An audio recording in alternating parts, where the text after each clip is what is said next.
s'inscrire sur Arima, remplir sa déclaration d'intérêt et faire la mise à jour de sa déclaration.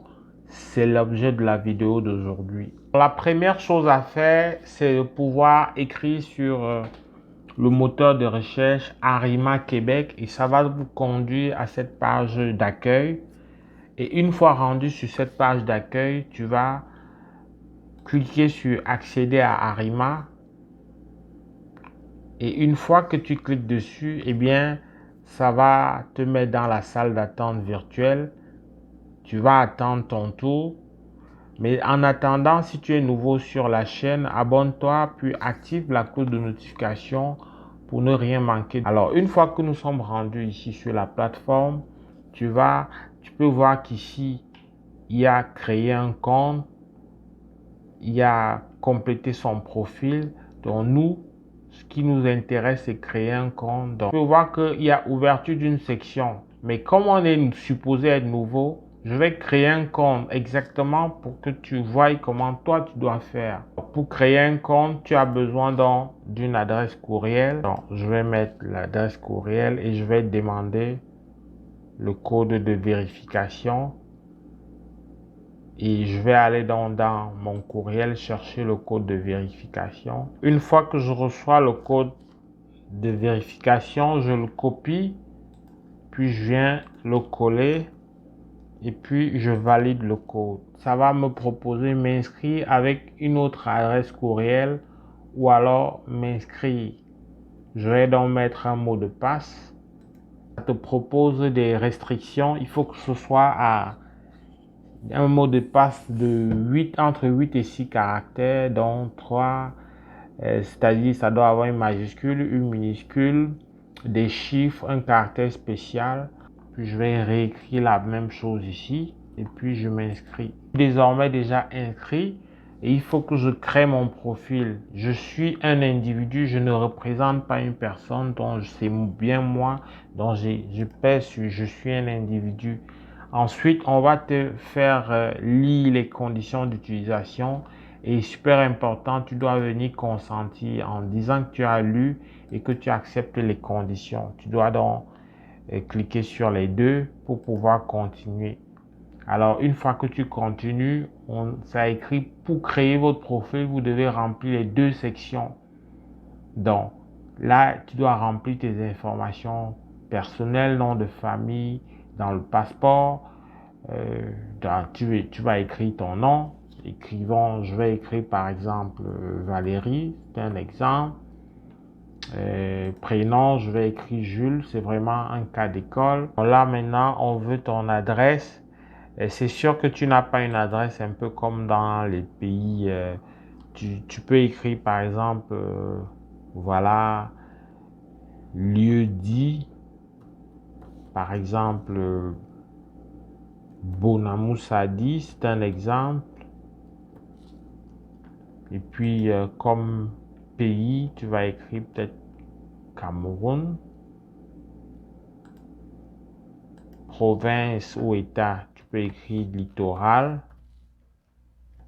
La ville, tu peux dire Douala par exemple. Le code postal, il n'y en a pas, donc tu vas laisser la case vide. C'est pas une case obligatoire. Les cases obligatoires ont des étoiles. Donc je vais créer mon profil. Donc désormais, le profil a été créé avec succès. C'est inscrit. Maintenant, ce qu'il faut faire, c'est créer un nouveau dossier. Alors, si tu veux mettre tes documents, c'est vraiment ici que tu vas créer un nouveau dossier. Alors, pour le type de dossier, il y a plusieurs. Ce qui nous intéresse ici, c'est déclaration d'intérêt et tu crées. Alors, dès que tu as mis déclaration d'intérêt, ça te génère automatiquement un numéro de dossier et la date limite pour soumettre. Donc, dès que tu as créé, tu dois absolument pouvoir soumettre au bout de 3 mois. Donc, tu as 90 jours pour soumettre ton dossier. Et soumettre là, c'est remplir les informations. Tu peux voir ici, c'est les informations liées à l'identité.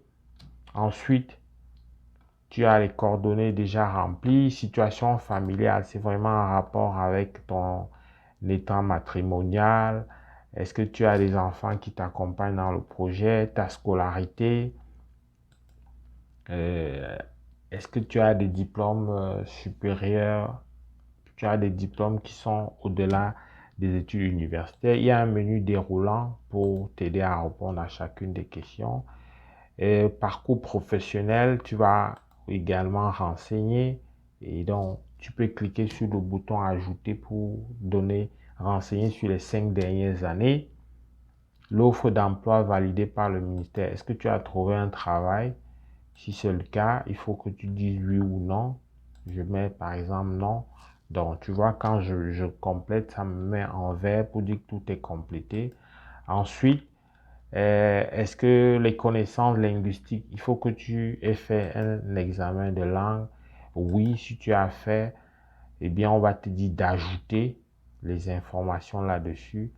Par exemple, là, tu vois, ça précise, tu dois trouver ces informations sur le document que le centre d'examen agréé t'aura remis.